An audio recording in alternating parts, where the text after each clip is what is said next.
welcome to BJJ Mental Models, episode 39. I'm Steve Kwan. I'm Matt Kwan. BJJ Mental Models is your guide to a conceptual and intelligent BJJ approach. And Matt, did you know that we have music now? Cool. Can we listen to it? We can. I'm going to put it in after. So the great thing here is I've heard the music. Matt hasn't heard it. So he might not like it. He might hate it, but that's his problem. What kind of genre is it? You know, we actually had one of our listeners submit like 6 different clips to us. I wound up going with the one that I think sounds probably most appropriate for what we're trying to do. I don't even know what the genre would be, but it's kind of like a combination of like brass and strings. It sounds very sporty. I like it a lot. Oh, okay. I was expecting like galaxy noises or something like that. There were galaxy noises included, but I decided that maybe something a little bit more traditional would go well.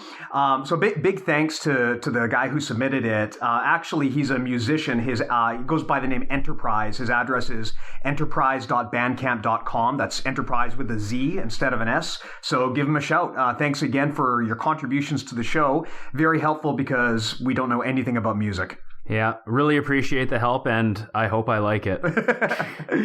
So today we're going to be talking about inside channel control. We've talked about this in past episodes, but just maybe a quick discussion of what it is and why it's important. You may have heard of this mental model before. A lot of people call it inside position. I'm not really a huge fan of that name simply because it's kind of vague. I mean, what does it mean? It's not really a position. It's kind of just something that you can do from a lot of positions. My instructor confusingly has called it inside control, which is super confusing because now it sounds you're inside control. Are you inside control or are you in inside control? I like to call it inside channel control personally because I think that more accurately describes what you're actually going for. So, Matt, the way that I like to think of it, and this is something that's easier to show with a visual, but we can kind of try to describe it. Yeah. When someone wants to know what this means, the example I usually give is from butterfly guard. So butterfly guard is probably the position where this is the most obvious. If you think of what's happening when you are playing butterfly guard against someone and you're on the bottom, generally speaking, you're trying to get your legs in between their legs, right? You want to have your knees up, and you want to have your legs between theirs. If one or both of your legs are on the outside, it's not always the end of the world, but that's not butterfly guard. That's something else. Now, if you really want butterfly guard to work, you also need to get your hands on the inside. And if you really at a black belt level want butterfly to work, you need to get your head on the inside too, underneath the guy. So if you're playing butterfly guard effectively, you're constantly trying to get on the inside. You want both of your legs between your opponents, you want your arms on the inside, and you want your head underneath. And that is effectively what we call inside channel control. It's not something that is exclusive to butterfly guard. Whenever you're swimming for an underhook, you're effectively trying to take the inside channel. When you're trying to get your head underneath your opponent's head and use that as a wedge, basically what you're doing is you're trying to take the inside channel. That's effectively what this position means. Yeah, I'm not as not as strict with my terminology. I call it inside control or inside positioning, inside channel. I use them all interchangeably, but this is a term that now when I'm describing jiu-jitsu, I use pretty much every class. Basically, Steve hit it right on the head. If you're playing a butterfly guard position and you want to get your hooks on the inside, it's going to give you better lever control. It's going to give you also the one of the main features from the bottom is you're able to elevate your opponent with these hooks, and you're able to enter into all of your different leg lock entanglements or the majority of the leg lock entanglements. And also, from the top position, approaching someone in a seated guard, if you let them dominate the inside position, then not only are they going to be able to elevate you, but your legs are going to be vulnerable for attacks and different ashigurami. So, I've been watching Gordon Ryan's DVD, his passing DVD a lot. Not his How to Get Swole DVD, but his passing DVD, and he basically his entire game has to do with getting the inside position, whether it's top and bottom. And it's really helped me solve a lot of problems that I've had, not just with, bottom position, but guard passing as well. Like, for instance, if you're on top trying to pass someone's guard, one of the main things he does is he tries to circle one of his legs to the inside. So it almost forces him into what he calls a split squat, but it's basically like a half guard or a headquarters position. And then that's where a lot of his float passing takes place. And usually when he's met by frames of the hands, he has several options. A lot of the time he can float with a loose style pass where he's literally floating over his partner, and he doesn't have that chest to chest control.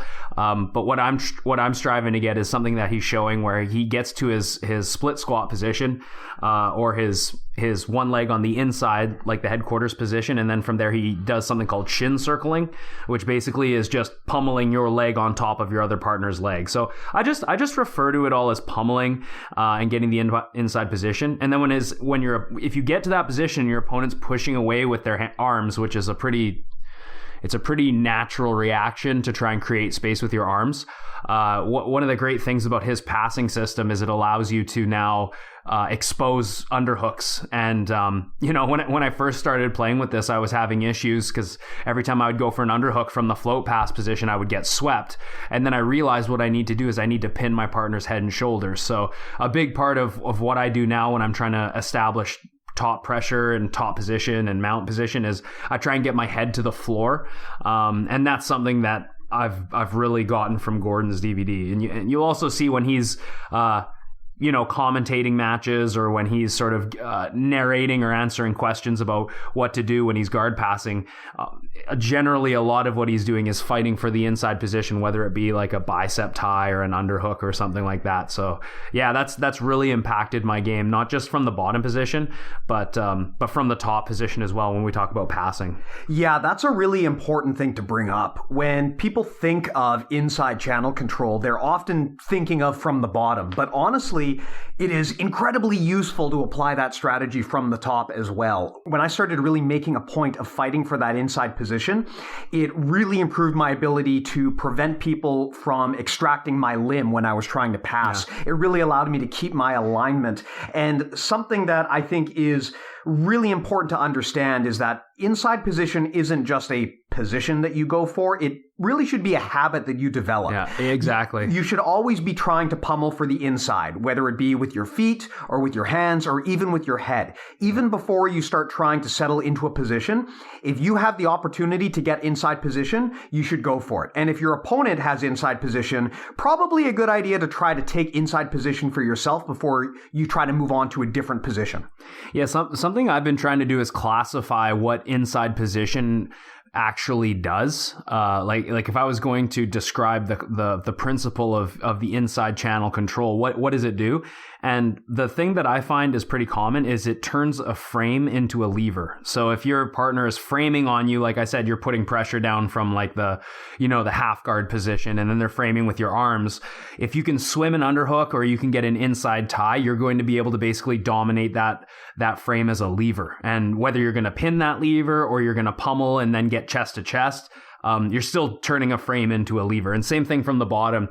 If your partner's stepping in and then you get your legs on the inside, you're taking their legs, which are, frames, and being able to access them as levers by getting yourself underneath, entering into ashigarami. So that's like a common theme that I've noticed. And again, I've been saying it so much, I think my students are getting sick of it. But the Gordon Ryan DVD is really an amazing DVD to check out for guard passing. And even though it's a no-gi DVD, I'm still using a lot of the concepts.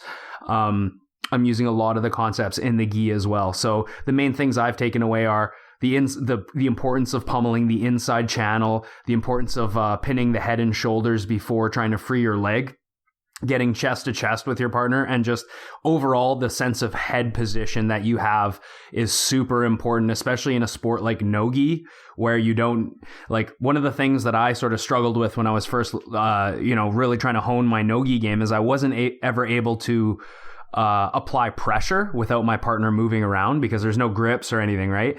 And I'm quickly realizing that the best way to apply pressure in jiu-jitsu and to hold a position is to dominate the head position. Yeah. So that's like one of the main things that I've noticed has really helped out overall my pressure passing and my control from the top. Yeah, when I am trying to hold someone on the bottom, in addition to trying to control their arms or their legs, I'm often also trying to use my head to pin their head in place. And sometimes that involves using inside channel control because you're keeping your head underneath your opponents. And by doing that, you can use your head to ram their jaw so that they can't look towards you. It allows you to kind of control the angle that your opponent is facing. If I had to explain what the benefits are for having inside channel control, I would say, number one, inside channel control allows you to control the distance. That's really one of the most important things is you are getting so close to your opponent that their ability to really be effective is going to be reduced, right? When you're controlling the distance, there's benefits to being, far or near.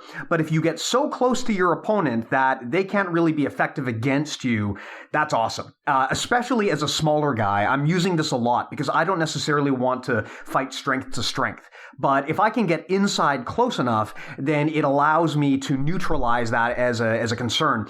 Additionally, when you're on the inside, it's generally easier to change the angle and leave your opponent where they are so that they're facing the wrong way. A lot of sweeps, like underhook sweeps, for example, basically what you're doing is you're taking the inside position and then you're changing the angle so that you have a dominant angle. I find that if you have the inside channel, it's a lot easier to get a dominant angle on your opponent because you have more directions to move, whereas they're kind of stuck against you and they can't really move in relative to your body like you can move relative to theirs. The other thing too is when you're in close, all of your limbs are basically out of danger. It is very hard for your opponent, not impossible, but it is challenging for your opponent to effectively attack your arm or your leg or your neck if you're on the inside, because they just can't get wrapped around you properly. And as long as this is why a lot of the time when you're shooting or you're trying to get in close to someone, if you keep your head on the inside, it can make it extremely difficult for them to guillotine you because it's just not a good angle for them. So I find as a small guy, this is a very powerful defensive position. And Matt, to your point, this works effective in both a gi and a no-gi situation. So it's a really versatile tool to have in your toolbox. Yeah, and from the bottom, having the inside position really acts effectively as frames and distance management. Like if you watch Gordon or Nicky Ryan or even an Eddie Cummings, like from the bottom, they're always searching for the inside position.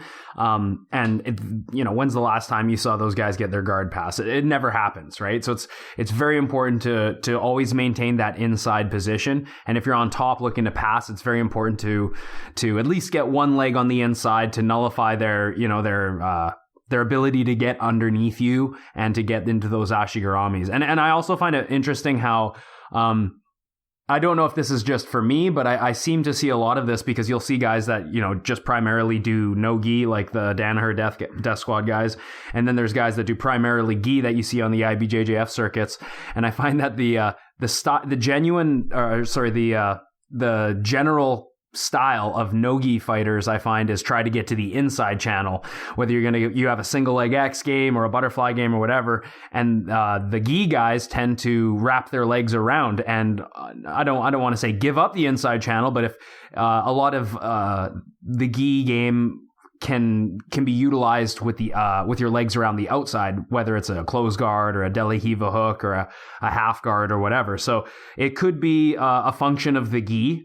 Possibly, like when I practice in the gi, I don't always look for the inside channel. A lot of the time I look for Della Hiva, I look for worm guard, all types of guards where my legs are actually sort of trapping my partner. And then in no-gi, most of the time I look for the inside position. So it's kind of interesting how, you add the kimono and it kind of changes things very drastically. So it's almost like the whole strategy changes for me. Yeah, that's actually a good pointer. Inside channel control is not strictly required. There are a lot of variants that you can use that don't require inside channel control. The most obvious one probably being Della Hiva guard. But even with Della Hiva guard, normally you've got a Della Hiva hook, which is on the outside. But if you're playing Della Hiva guard effectively, you're probably trying to prevent your other leg from being dangling, right? You're probably trying to keep that tucked behind the guy's far leg so that he can't just grab it.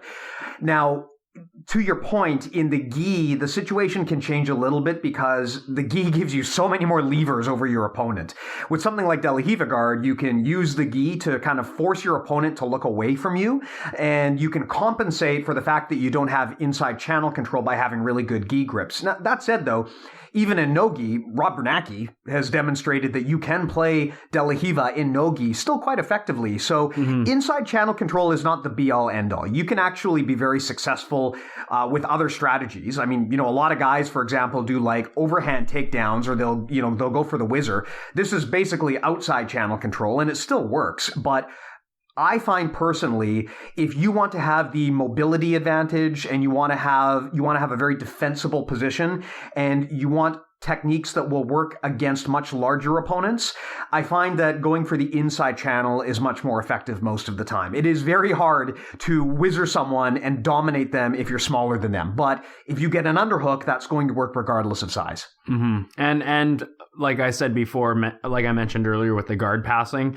having an inside position when you're trying to pass someone's guard is super important because it kind of allows you to get to that chest-to-chest position, depending on the type of passing you like to do, whether it's loose passing, tight passing, or submission-based passing. Like imagine I'm trying to pass someone's guard who has a knee shield, and it's wedged in between my arm and my knee that's posted. Like, it's going to be super hard to get past that knee shield because they're the one who's dominating the inside position. But if I just do there's a movement you can do where you elevate their hips a little bit and circle your elbow back to the inside. Once you can create knee elbow connection, which we use before, we've talked about a lot in previous episodes, you now have the inside position, and it's a lot more difficult for your partner to now frame up. So again, whether you're on top or bottom, really important to think about the inside position, and just like I said, it'll turn frames into levers, and from the bottom it will create frames for yourself in a defensive situation. Yeah, bringing up the elbow-knee connection is a really good point. When it comes to maintaining the inside channel, once you have it, elbow-knee connection is probably the best way to do it. Because if you don't have elbow-knee connection, your opponent can just swim right back inside and take the inside channel again. But if you have elbow-knee connection, then you've created a shield, and it's very hard for your opponent to get their arm or their leg back on the inside. If you want to dramatically turbocharge your guard passing game, one of the first things that you can do is try to get the inside channel and then create a strong elbow-knee connection to prevent your opponent from getting it back. If you do that, you're going to wind up in a lot of positions where things like the knee slide pass become a lot easier because you can prevent your opponent from bringing their far leg back into play. So this is mostly my guard passing game, is I try to take the inside channel or at least get halfway there, and then I create an elbow-knee connection that prevents my opponent from recovering it. And at that point, your opponent is on the defense, and it becomes very, very hard for him to recover that position. I find personally, if I were to suggest how to improve your guard passing game, the number one thing for me is learn to grip fight. I think that getting dominant grips is one of the most important things, and the first thing you should seek when you're sparring. But the second thing I would say is swimming for the inside channel. It's just a good habit to get into regardless of your position. As soon as you engage someone, first, I think the first priority should be managing grips, and the second should be seeking the inside channel. Yeah, I totally agree, Steve. Yeah, just like when we pummel from a standing position, that classic wrestling drill where you're just learning how to get underhooks, that's such an important part of grappling. And what we're really doing is practicing getting to the inside channel. Like, have you ever... I mean, obviously we all have, if you're in the knee cut position and you try and do a knee cut when you don't have the far side underhook, what ends up happening is usually you get your back taken, right? Yeah. Or you go flying off and look like a total idiot. Or you do that too. Because you could potentially have like a head and arm position in a kesikatame, but you don't really see that position too often in jiu-jitsu. Even if you have a near side underhook, a lot of the time it's enough to finish a pass. But if you just have like a head control and you try and do a knee cut, they're basically going to come right up on an underhook. It's a pretty natural reaction for the person on the bottom. So, I mentioned before, I'm going to keep mentioning that Gordon DVD. What he focuses a lot on is he pins the head and shoulders before he tries to actually pass. So he doesn't worry too much about his leg being trapped in a half guard. His main goal is to get chest to chest, usually with an underhook, and then pin the head and shoulders using an inside channel. And then from there, you can free your leg quite effectively, just because your opponent's posture is going to be completely broken, right? Their hips are facing one way and their shoulders are completely pinned. They have no posture and they're totally out of alignment. So it's, I just from watching his DVD, my passing has gone up probably at least 30% in the gym. And I just did Naga last weekend, and I was passing guards with ease, no issue at all. Once I got into that chest to chest position, and before, when I'd pass the guard, it would be kind of like I almost didn't have the confidence, because I really didn't know what I was trying to do. Like, I could pass guards, but I didn't have like a systemized approach where I was like, okay, I need to pin the head and shoulders first, then I need to pass. It was more like, okay, shit, I got to get my leg out. I got to pass. And it's a lot more scrambly. But when you isolate your opponent's head and shoulders, really makes it easy, and it really sets your goals very clear when it comes to a guard passing position. Yeah, that's a really good point. You need to have a systemized approach to guard passing. And a mistake that I made, and I'm guessing a lot of you make, is when you think you have a pass, you just go for it and you get really excited. And we talked about myopia in the past, where you have a goal in mind and you get a really narrow focus. You get tunnel vision and you're so focused on that goal that you're making mistakes. A good example of that is when you're trying to pass guard and you see an opening and you just go for it, but maybe you haven't done all of the right things to get to that point first, and you wind up getting swept, or the guy recovers, or he winds up getting behind you and taking your back. In the case of passing guard, something that my instructor told me is there's 3 steps to pass someone's guard. The first step is you disentangle. The second step is you control. And the third step is you pass. And most people try to take shortcuts on step 1 or 2, where they'll either try to pass before they've dominated the grips, or they'll try to pass when they aren't really controlling their opponent and their opponent manages to escape. What you really want is to make sure that you've won the grip fight and you know you can control the position before you pass. You don't want to try to pass and then hope you can control afterwards. You want to be controlling all the way through.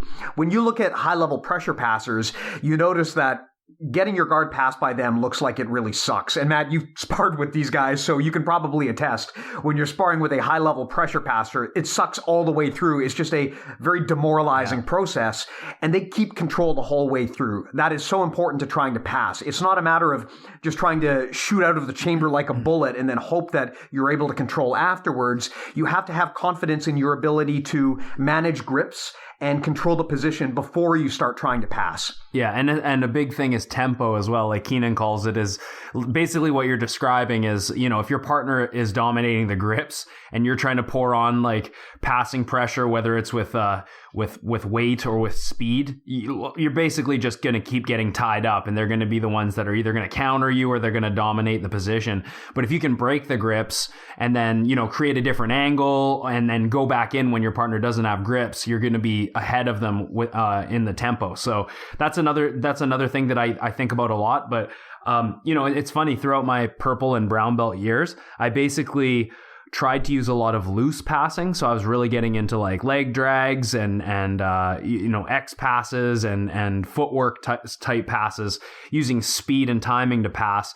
And now that I've been since I've been a black belt, I've really tried to put more time into my pressure based passing. It's actually kind of funny how, looking at my game over the last 6 months, I've actually really gone back to basics. Like ever since my match with Bruno, I've when he dominated me in the mount, like I learned so much from that match about what he was doing to be able to hold mount. And up until black belt, like I never really mounted guys. It's not a position that I felt comfortable in. I didn't really know what I wanted to do from there. And when he mounted me, I realized what he was doing. I was like, oh my God, like now I see how he's using the control, how he's cross facing me, where his head is, his knee elbow connection from the top. So I've been really implementing those things, and my mount game has gone up really substantially, and people are having trouble getting me off a mount. And a lot of it is just getting the inside position, having my elbows in base properly, having my head in position. That's really important. Is before I'd be in mount and my head would kind of be floating off the ground and I would allow too much space, but putting your head down on the mount makes life a lot worse for the person on the bottom. Yeah. Generally. So, it's funny, like now my game throughout purple and brown, it was all Barambolos, Crab Ride, all these upside down games. And now my game is basically like fundamental smash pass style plus worm guard, which I know is not fundamental, but like I've been it's fun. It's fun. and a big reason why I've been trying to add worm guard and all the lapel style guards to my game is because it's basically a whole nother layer of guard I've been finding. So like if you like, let's say you like to play collar and sleeve and, you know, spider guard or whatever style open guard you like, if you learn worm guard, you basically add a whole nother layer on top of that. So if you have the lapel and your partner breaks the lapel grip, you don't lose anything. You still have all those guards at your disposal. So for me, adding like another front line, another layer of guard to my attack makes so much sense.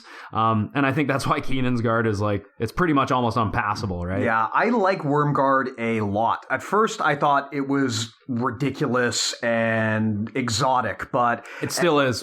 Well, honestly, though, is it really? Like, if you look at the different types of gi-based guards, is it more ridiculous than spider guard? I don't think so. I mean, I think that worm guard is superior to spider guard in almost every way. So do I. It works against bigger opponents. It is, I mean, I know this isn't the measuring stick that everyone uses, but is probably more realistic in a self-defense situation, and it also isn't going to screw up your fingers. That I think is a highly underappreciated aspect of worm guard is you can do that and you're not going to get like busted up fingers. Whereas if you play spider guard a lot, like you're going to lose the ability to bend your fingers pretty quickly. Another thing I've noticed playing with worm guard, and I'm not a worm guard expert. In fact, I'm pretty novice at it. I think next year I'm going to be trying to really focus on building my lapel guard game. But one thing I really like about worm guard is compared to like a spider guard. In spider guard, when you grip up, your opponent basically can instantly regrip your legs and have lever control over your legs. Well, they're swimming for the inside channel, right? That is one of the problems with spider guard is it is very easy for both you and the guy on the bottom to swim for the inside channel. And whoever gets the inside channel has control. With worm guard, you're literally tying your leg to your opponent, and it's really hard to break that grip. It is really hard to break that grip, but it's super hard for the person on top to actually like access your legs. Yeah. Because one of your legs is usually tied up in a lapel, or it's in the intermediary stages, as Keenan calls it, whether you're going to have it in the stirrup or on the inside position or whatever. And then the other foot is basically free to do like Della Hiva hook. It's free to go inside the middle. It's very difficult to track down the legs, right? So that's why I think the worm guard is such an effective, it's such an effective way to play in the gi. And yeah, I'm going to just keep using it. And like I said, my game has been, from the bottom, has been pretty much all worm guard plus open guards. And then when I get on top, it's all just smash passing and mount. So it's funny. It's like a mixture of the old school plus new school. Yeah, I really favor moves that require less motion. I prefer moves that have less variability. And the thing I like about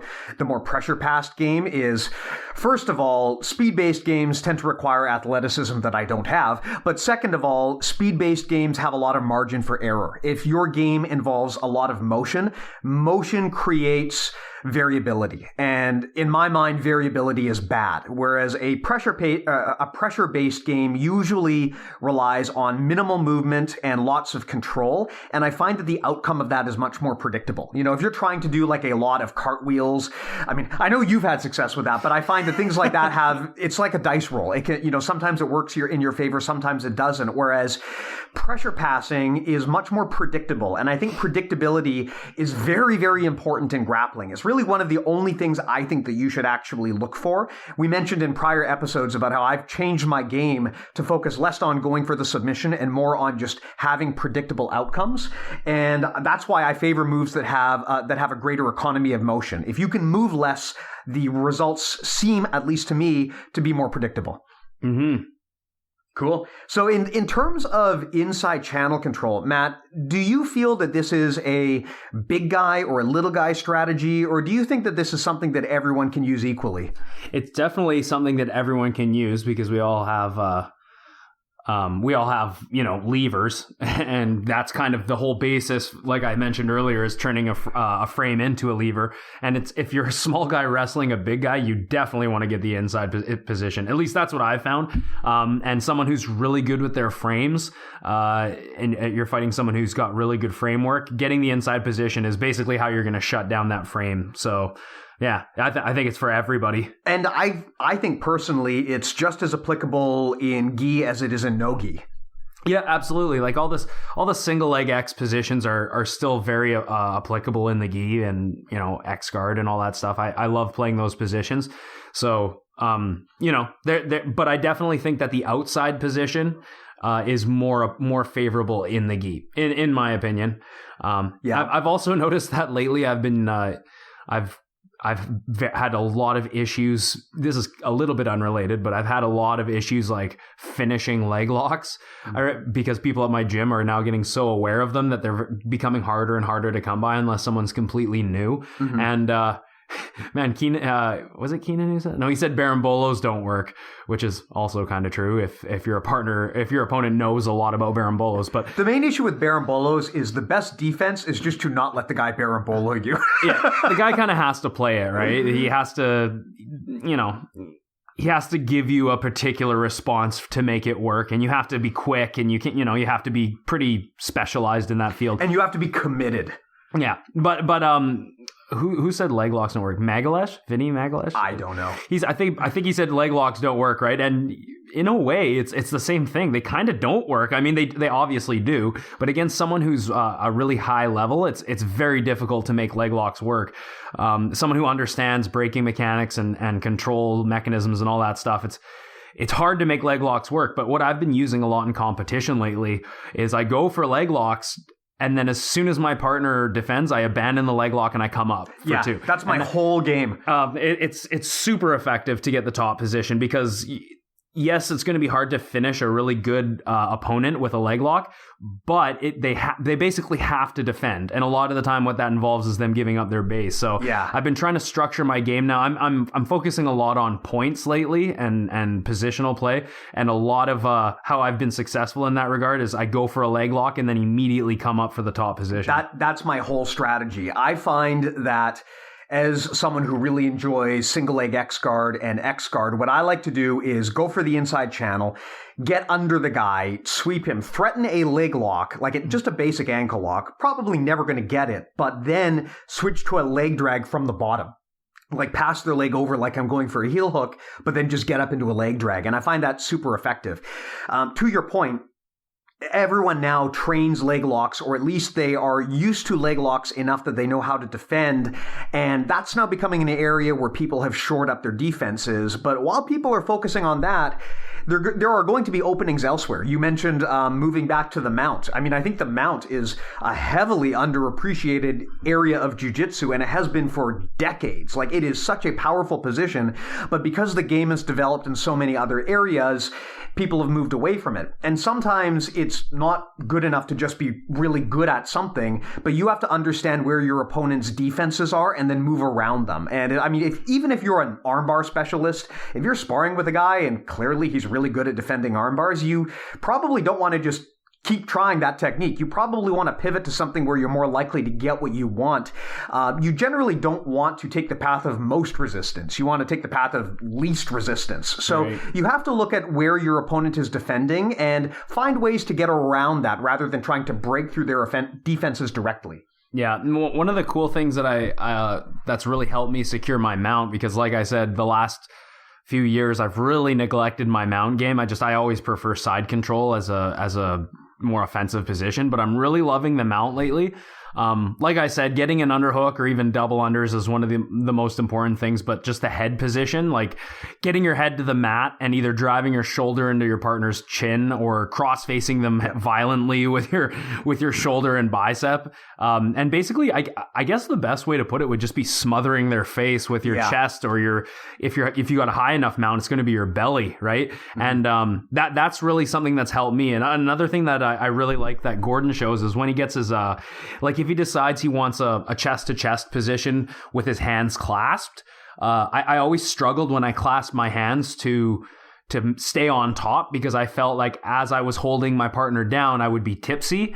And the way that he showed that you can defeat that, first of all, is put your head on the ground. Second of all, is he opens his elbows so that his elbows run in a straight line, so that his elbows are in a really high position, and this provides you with a lot of stability up front. So that's And then from there, you can leg pummel or hip switch or whatever you got to do to pass the guard and hold the mount. So that's like something that's really helped me improve my mount game. Yeah, I think an important thing about the mount too is that you don't have to be committed to it. If you feel like you're losing it, you can switch back off to side control, then go to knee on belly, then go to mount, and you can start racking up points pretty quickly if you do that. Whereas I find personally, if your game relies on taking the back, if the guy manages to get out, you probably are back to square one and you have to sweep and go all the way through. I find that it's very hard to maintain top position or a good position if you lose back control. Whereas with the mount, if you lose it, a lot of the time you can recover to a position that's just as good and then get right back to mount. And the rules of jiu-jitsu favor this point-wise. So it's a good strategy in that respect.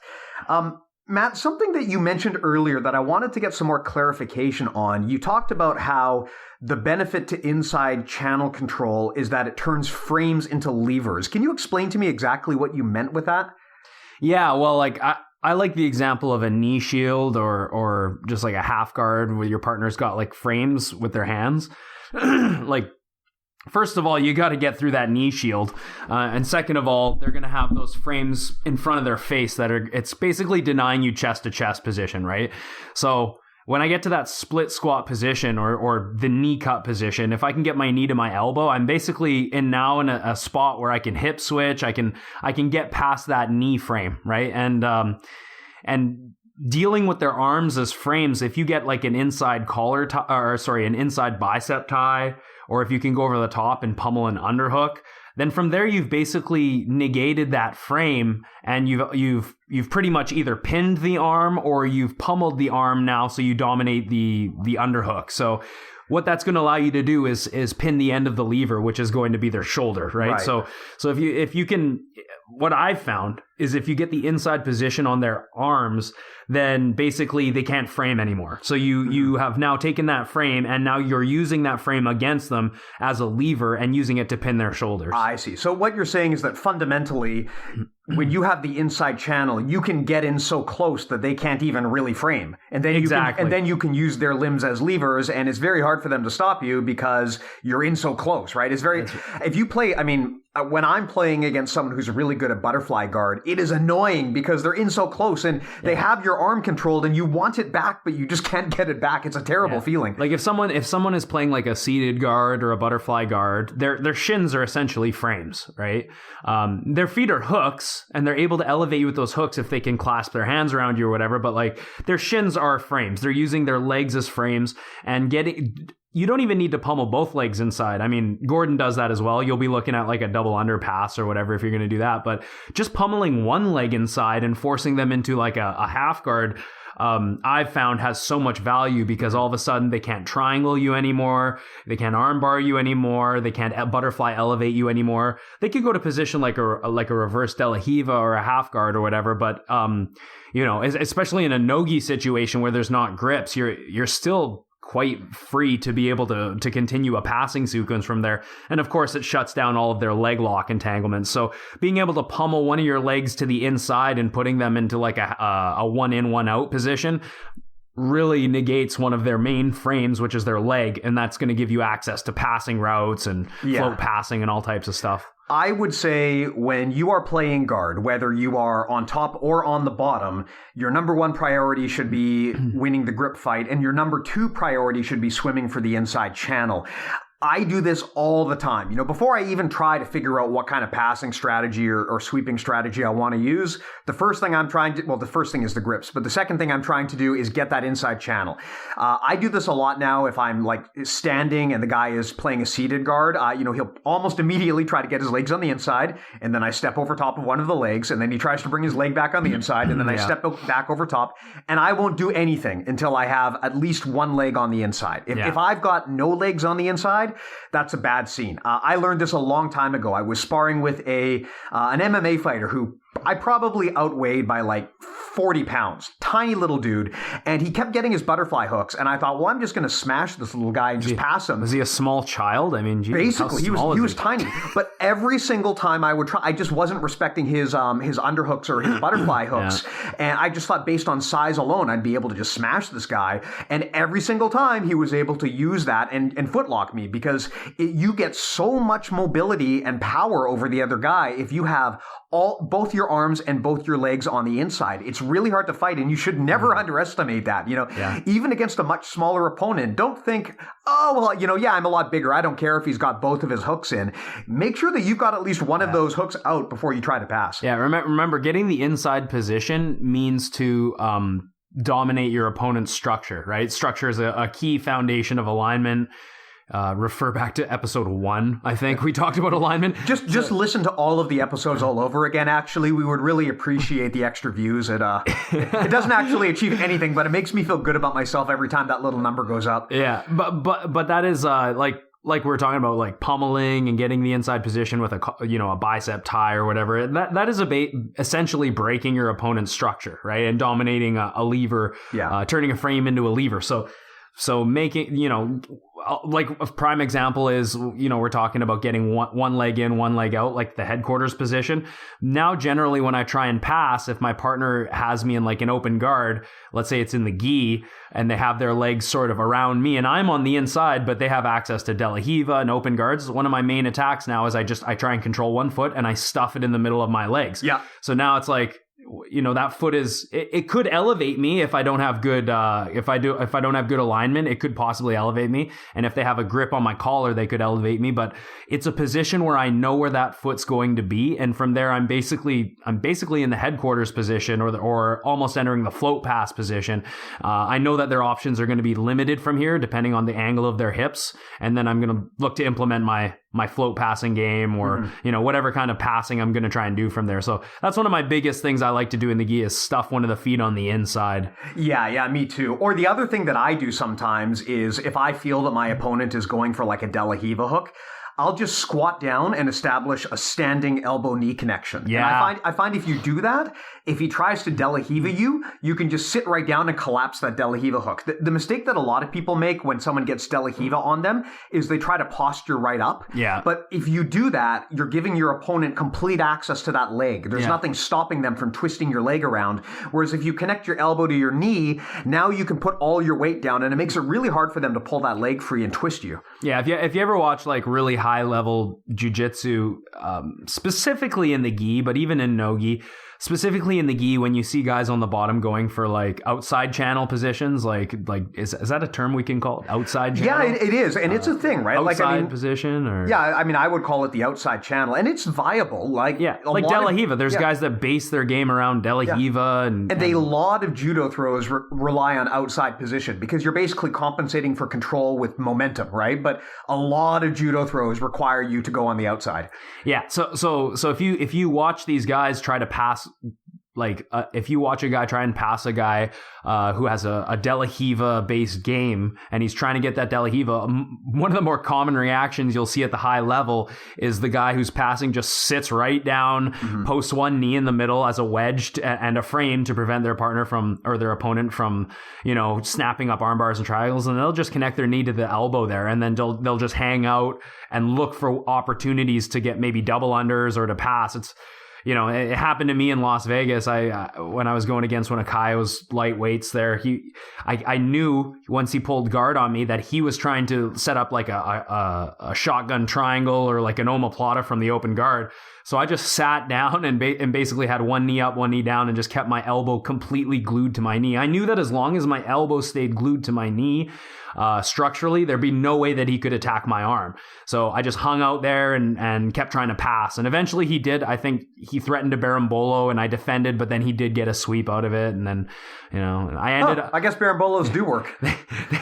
They do work. I mean, he didn't take my back, but he did sweep me with it. He actually ended up... Actually, now I'm wondering... Because I think he won 3-2, but I'm wondering if he swept me, how did he get that other point? Anyways, kind of irrelevant. Matt is just now realizing he got fucked. he probably won that match, but he's just now realizing, wait a minute. No. It was kind of weird because I got the 2 points. We actually stood up with like a minute left, and I did like a blast double, and I actually surprised myself. I managed to take him down with a blast double, but I wasn't able to pass him. His guard was too good, and that's just. I find that most wrestling in jiu-jitsu only works when the other guy forgets that wrestling exists in jiu-jitsu, and they forget. You can just sit. I love that quote from the other episode we did where you said that jiu-jitsu is a race to see who can get to their butt and then stand back up, because that is basically it. Yeah. Okay, so just to recap, like in terms of what we talked about, the inside channel control basically means the strategy of trying to get your arms, legs, and even your head in between your opponent's arms and legs. I mean, you can't get between their heads, but you can try to get your head underneath your opponent's head. Basically getting in so close to their core that they can't effectively use their arms or their legs anymore. It's a great strategy in gi, no gi, against bigger guys, smaller guys. Really, the power of it is it allows you to control the distance so effectively. You can get in super close. Your opponent can't do anything. You can switch the angle on them whenever you want. And basically all of your levers are in too close. They can't really grab your head effectively or your arms or your legs. And that's part of what makes this position powerful. It becomes very difficult for your opponent to fight someone who's in that close. Matt, anything else you wanted to add on the topic of inside channel control? It was a pretty comprehensive discussion. I'm glad we had it. And if now that if for those of you that have listened to this, next time you watch like a high level no-gi match, or if you watch any of the Danaher guys, you'll see that they're very disciplined when they're on the bottom position. Most of them play bottom position, but you see them always setting up the inside position. And it's very difficult to deal with if you just keep implementing that game. It's gonna control most of the match until basically there has to be a breakthrough from the person on top passing the guard to get the inside position to be able to pass. So, keep your eye out for it and try it and see how it affects your game. Yeah, we've talked in the past about how high level jiu-jitsu looks kind of like two cats fighting, because they just sit there and they sort of paw at each other for a bit, and then suddenly there's this massive explosion of motion. That pawing that you're seeing is basically grip fighting and jockeying for inside channel control. It doesn't look like much if you're not experienced, but if you are experienced, you'll notice that most high-level guys, where the really interesting stuff happens is when it looks like no one's moving. They're just sitting there and they're fighting for grips, they're fighting for the inside channel, and then boom, someone goes as soon as they feel like they have adequate control. And because I know we will get asked, yes, the taint is an inside channel. It may be the inside channel. Yeah. One of our biggest fans actually posted a review and said, I think it was one of the episodes where we were talking about taints, which is basically all of them. Yeah. And he said something like, the episode begins with 5 minutes of crude taint humor, but if you can get past that, there's a lot of really good martial arts content. Now, I would argue that episode had like 65 minutes of boring martial arts content, but if you can get past that, there's 5 minutes of great taint humor in there. Yeah, and definitely check out that Gordon DVD if you're looking for ways to improve your guard passing, especially like if you're a no-gi grappler and you have issues passing the guard, which a lot of us do, it really it can improve what your goals are when you're trying to pass the guard. So I've pushed it before and I will keep pushing it just because it's had a huge impact on my game. Do you get like a referral fee every time you push that DVD? I don't, but I like to push stuff that helps me out a lot. So do you get a referral fee when you push your own DVD? No, and this episode, I literally said Barambolos don't work. So yeah. I was going to say they will if you get my DVD. This whole episode was basically a redaction of Matt's DVD. Yeah. I think your next DVD should basically just be like Volume 2. None of that shit works. Just go to Mount. Yeah, exactly. Yeah, get back to the basics. But just like anything in jiu-jitsu, guys, like obviously, if you're going against someone who has no idea about what Berimbolo or crab ride is, it will be effective. The thing is as the natural progression of jiu-jitsu happens, people become more aware of how to defend, how to counter, and it's, things get nullified. And this is just the nature of things. It's happening with leg locks now too. But the pendulum is going to go back the other way, right? That's just the nature of how trends work. People can't train everything. We live in a world now where there's a big focus on leg locks and the inverted game, and so people are learning to defend it. But, it again, like we said earlier, earlier, you want to take the path of least resistance. You have to assess where your opponent's weaknesses are, and you want to play into that game. If they have great leg lock defense, maybe that's not the best avenue to attack them through. Yeah, deny them the inside position then. Yep. Or actually, sorry, no, I misheard you. I thought you said if your opponents have great leg locks, deny them the inside position. Well, you should always deny them the inside position. Yeah. But my point is basically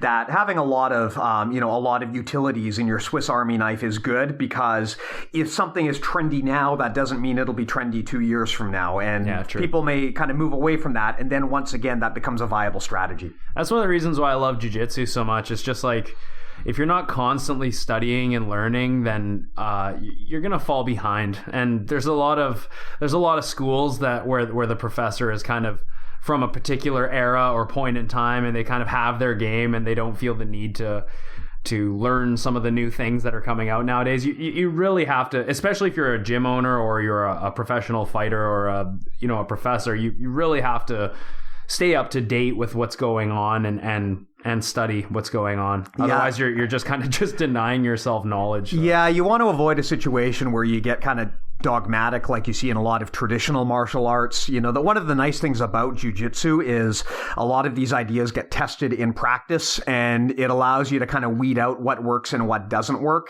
And you always want to be wary of an instructor who is just insistent that their way is the right way, because odds are it probably isn't. They probably just aren't really keeping up to date. Yeah. Cool. So just going over the mental models that we talked about briefly today. I mean, the whole topic of this episode is inside channel control, the science of basically getting your arms, legs, and head on the inside. We talked about controlling the distance. This is really the big benefit of inside channel control, is that you can get in so close that your opponent cannot effectively attack you. We talked about dominant angles. When you have the inside channel, it's much, much easier to take a dominant angle on your opponent.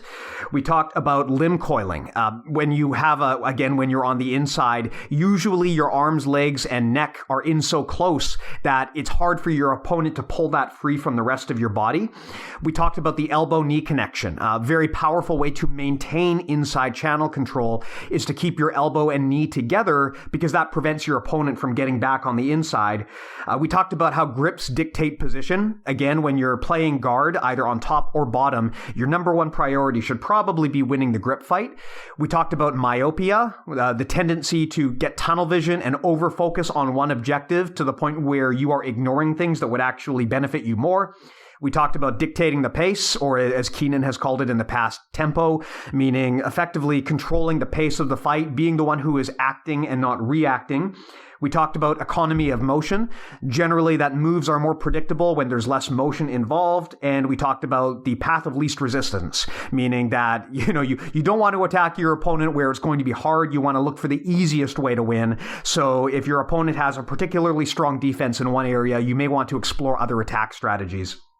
In terms of other things that we can talk about, I mean, Matt, we've got a lot of stuff going on now. We've got the shop. You can go to bjjmentalmodels.com/store and buy our sweet merchandise. We now have the patches in stock. We've got shirts too.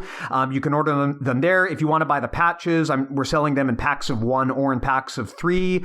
Shipping is free. We also do ship internationally. And yes, it's free internationally as well. So please do support our podcast. Put patches on all of your crap.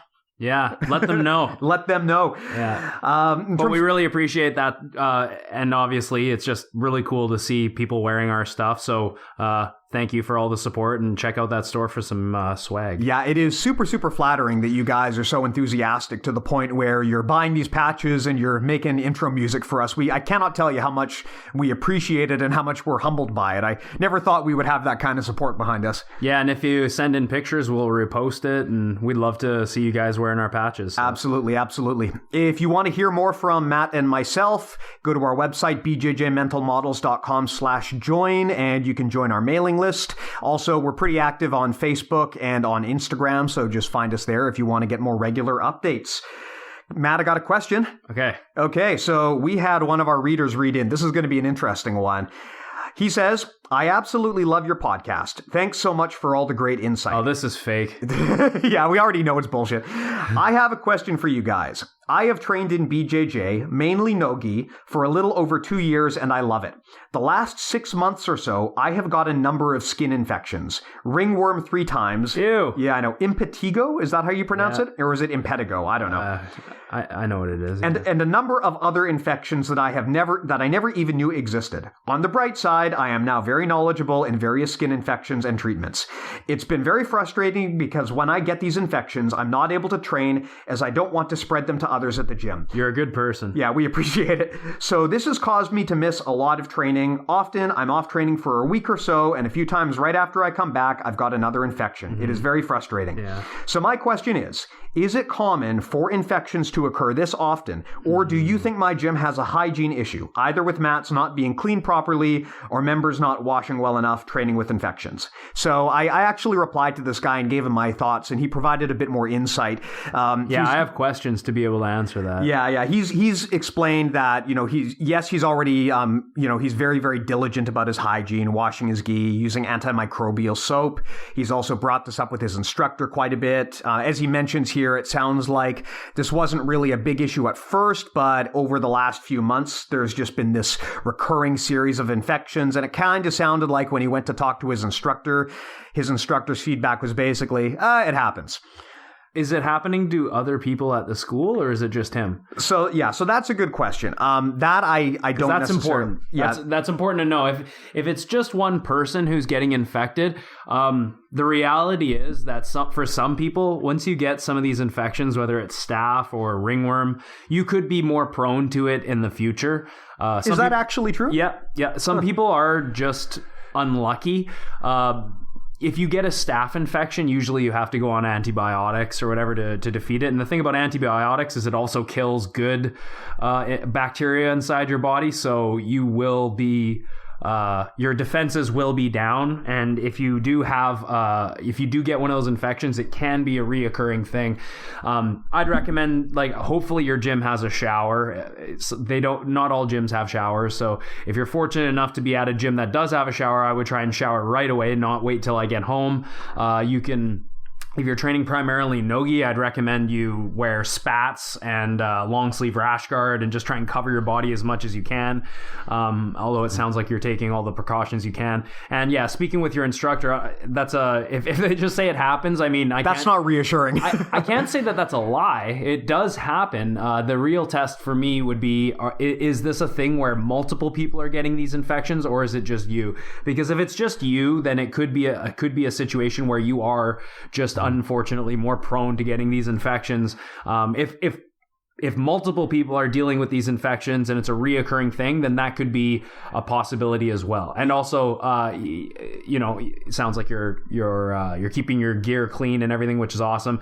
But yeah, if you don't see the mats getting cleaned after every practice, then that's also something that's not good. Yeah, this guy also explained to me that he's talked to other people at the gym about this, and kind of gets the feeling that at this gym people are sort of embarrassed about this kind of thing, and so they don't bring it up and they don't want to talk about it, and that might be part of the problem. So people could be training with infections. Yeah. So I have a few pieces of advice here. One is to echo what Matt said. Covering your body, especially in no-gi, is a good idea. I personally prefer to wear a long-sleeved rash guard, and I put spats on under my shorts. Just, the less skin-to-skin contact, the better. In the gi, you have the advantage of, being covered head to toe for the most, well, not head to toe, but like head to shin. But in no-gi, you don't unless you go out of your way. So I would suggest covering as much of your body as possible. In terms of hygiene, things that I would suggest, it sounds like you're already doing this, so this isn't so much for you, but more for the benefit of other listeners. Sometimes just washing your stuff is not good enough, especially if you have it's a really old gi or a really old rash guard. What I like to do is I wash with antimicrobial stuff. This doesn't have to be expensive. You don't have to drop a ton of money at Armbar Soap Company. You can just buy Head and Shoulders and use that as body wash, because I use. Yeah, that's what I use, because that has antimicrobial agents in it. You can also, when you wash your gi, I like to put in a bit of vinegar into the load. Vinegar is a super cheap antimicrobial, so it breaks down and destroys bacteria. It's great for that kind of stuff. my washing and drying machine also have this like sanitize cycle, which basically just like heats stuff up so bad that everything dies. Not every washer and dryer has it, but I love it. Like it completely kills problems with like stinky geese and stuff. That's also a good indicator. If you're finding that your stuff still smells after it's gone through the wash, you're probably not washing it well enough. That means generally like try adding an antimicrobial or turning up the heat or something to that effect. I would say in terms of the gym itself, what you're describing is not normal for sure. Like most people don't have a situation where they're getting an infection, having to take 2 weeks off, coming back and getting another infection immediately. That's not the common case, but to Matt's point, some people are just more prone to this than others. The big question is this just you, or are other people in the gym having the same problem? If everyone in the gym is having the same problem, that tells me that obviously the mats probably need to be cleaned better. Now, in this case, there are two things that kind of concern me. One is your instructor does not seem to be really taking this seriously as a priority.